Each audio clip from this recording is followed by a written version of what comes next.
Hello, hello, and welcome to A Life More Boaty. We are here today, courtesy of the guys and girls at TBS Boat Sales. Something a little bit different for you today, a Broom 345. Now this is very much the kind of boat you can spend a lot of time on. I'm going to drop it into my categories of liverboard, and it's also a great sea boat and also a river cruiser. So really good all-rounder that packs in an insane amount of space for a 35 foot boat. So start on the aft platform as we do. As you can see, little aft platform down here. You'll also notice that it's quite a high aft section. That's one, because we've got a raised pilot house here, and two, as you can see, because of the windows down here and the little escape hatch / rear window here, that we have a cabin below us. But what's also nice is to have a really enclosed outer helm station, because there's no lower helm station. So if we start externally, and here you go, this is where you can clip your dinghy on, and then you can use this rod here to haul it up out the water. But also quite nice to see somewhere to store the outboard for your dinghy. So we'll start by climbing up here. I think we'll start by going around the decks because it looks like it might rain. A little bit of fender stowage down here, and what's really nice is this guardrail runs the whole way around the outside, and there's also a grab rail on the inside as well. Super wide side decks, and there's an access point on both sides, so this chain clips out and you could either drop a ladder in or just use that to gain entry or access onto the pontoon. We'll carry right the way forward. Now this is interesting. Up here this might look like a sunroof, but actually, because she's a mid-engine boat, it's a means of effectively, you can take this section out here, take the floor out inside. We'll have a look at when we get in there, and that allows you to lift the engines out on a mid-engine boat.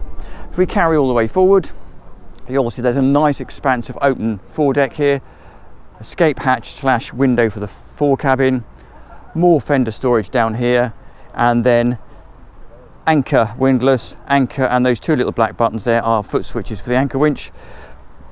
If I take a turn around, you can then see windows for the for the cabins, and then there's our little flybridgey area up there. So let's go and have a look on board. And again, as I mentioned, the other side, same here, pop out access point, so you can easily gain access to the deck or the cleats. And again, grab rails on both sides all the way around, so a really secure boat. But where this really, in my opinion, comes into its own is when you step on board. So we start at the back here. Actually, I'm going to go in and turn it around, it might look a bit better. So for starters, it's very nice, you get that out of the way. It's very nicely enclosed in here because of the coaming here that runs all the way around the outside. You're very enclosed. A little bit of seating down there with storage underneath, and then there's another run of seating over the back there with storage underneath again, so lots and lots of storage.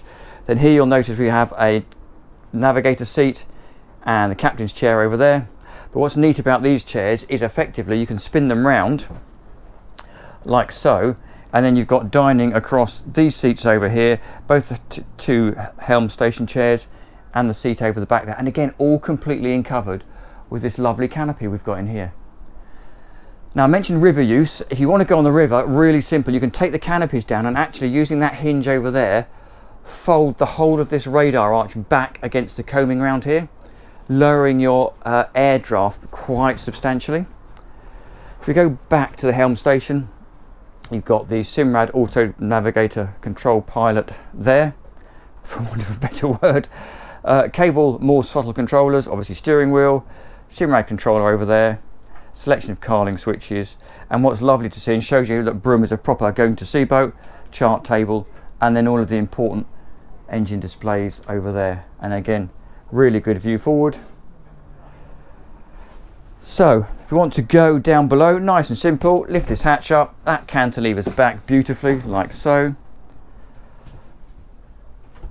open the door there, and it takes us down below. I'm just going to drop my shoes off. So the idea is, okay, up here is helming and entertaining as you're going along. So imagine if you're pottering down a river, everyone can be out here, very sociable. If it's a lovely day, you can drop the covers off, let the sun beat down, have a really lovely day. So that then leaves all of below for accommodation.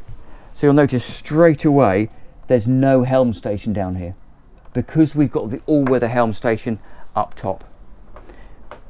And I say we had a Broom for a good few years, and it was lovely, really sociable space out there. So now we're down here. All of this is entertaining and dining space. So big run of seating with a high-low fold-out table over there, storage underneath all the tables, with a little chart drawer under there so you can keep all your maps in there. Lots and lots of windows on both sides. If I pop over to the other side, you can see there's a little single seat on its own. So a run of storage cupboards in here for crockery, whatever you fancy. And in this side, like so. Little fixed TV in there. Now, I don't know how well you can see this, but there's a section in here, look, that you can see is designed to come out. And that's that panel that we looked at on the roof that enables you to gain access to the engines, which are now effectively underneath us on the floor. So we'll have a look at those on the way out. So where you would normally expect a helm station to be here, effectively they've got a drop-in galley. So again, really practical, decent, usable, liveaboard galley down here.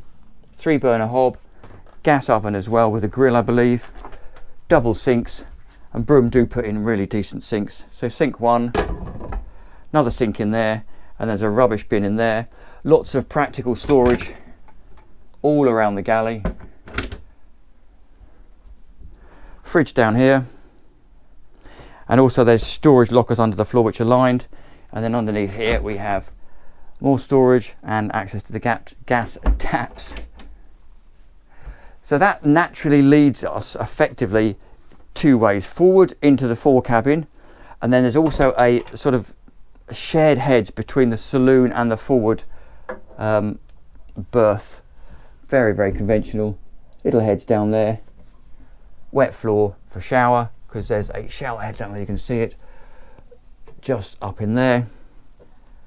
Little stainless sink in the moulded vanity unit, window, and a little mirror above. So that's effective. Oh, and also this curtain, the shower curtain here, as you can see, zip round this track we have in here.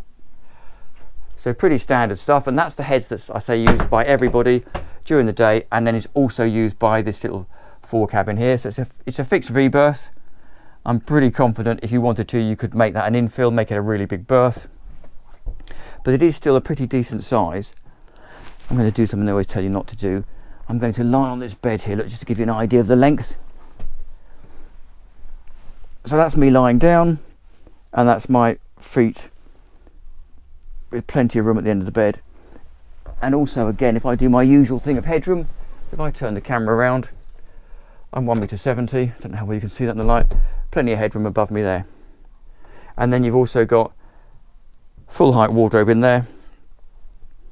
So we then go back through the galley, past the heads over here, up past the saloon, which is so light and bright considering it's a bit of a grotty old day down here.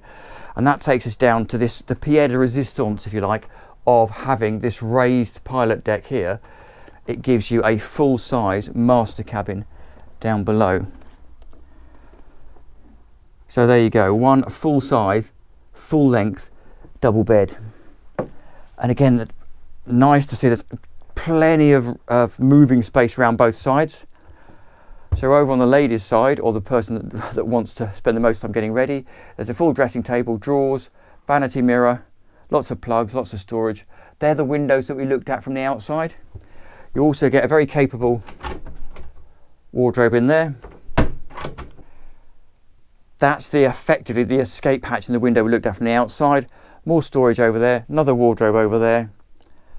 And then in here is the heads to the aft cabin. So that then comes with its own self-contained shower. So there's no need to have a wet floor in the heads, in the loo. Lovely stainless sink, storage down there, storage below, and then just below us down here is the conventional heads. But also what's quite nice, if I come out of here and turn myself around, for starters, it's surprisingly big in here. Massive mirror over there, which really maximises the feeling of space. And again, even here, I'm 1.70 m, there's still really good headroom. So effectively 2 completely independent sleeping areas. One in the aft cabin here, one all the way forward over there for the fore cabin. And then this fantastic area here that we have, which is really great for entertaining space. So let's have a quick look at the engine bay. Now, because it's a mid-engine boat, it's really hard to gain full access. You'll notice that there's 3 separate sections down here. That's one of the engines. That's access to the second engines, and that's the midsection. So I'm going to lift up this one here, bear with me, and just literally stick my camera down in here. Oh, bear with me. So there you go. This is sort of effectively dipping access, so you can check the belts, you can check the seacocks, you can check all the bits and pieces you need to know. So she is on Yanmar, and they're on shafts, so there's a couple of those. So I'm going to guess this one based on my Broom history. If I can find the details, I'll drop them in below. But I'm thinking you're probably going to get a cruise of sort of late teens, early 20s, and then a max speed of probably late 20s, 27, 28, something along those lines. So there you go. Thank you very much to the guys and girls at TBS Boat Sales. I hope you've enjoyed that tour. Do please like and subscribe. It really makes a massive difference to us on the channel. And here's a few links to a few other videos we have that you might be interested in. So thank you very much, and I will look forward to seeing you next time round.